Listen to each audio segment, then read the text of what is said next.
بسم اللہ الرحمن الرحیم۔ السلام علیکم ناظرین و سامعین، یہ دنیا فانی ہے۔ ہم سب نے ایک نہ ایک دن اس دنیا سے چلے جانا ہے، اپنے اصلی گھر کی طرف، یعنی قبر میں۔ سرکار دو عالم حضرت محمد صلی اللہ علیہ وآلہ وسلم نے فرمایا، آدمی جب قبر میں دفن کیا جاتا ہے تو فرشتہ سر کی طرف سے عذاب دینے کے لیے آتا ہے تو تلاوت قرآن اسے دور کر دیتی ہے۔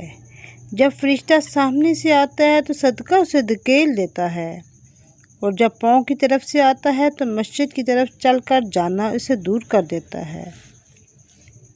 اگر ہم سب قبر میں عذاب سے بچنا چاہتے ہیں تو اپنی زندگی میں نماز کی پابندی کریں، نماز میں مسجد میں باجماعت ادا کریں، قرآن پاک کی تلاوت کریں، صدقہ دیں۔ یہ چیزیں قبر میں ہماری حفاظت کا ذریعہ بنیں گی۔ جزاک اللہ۔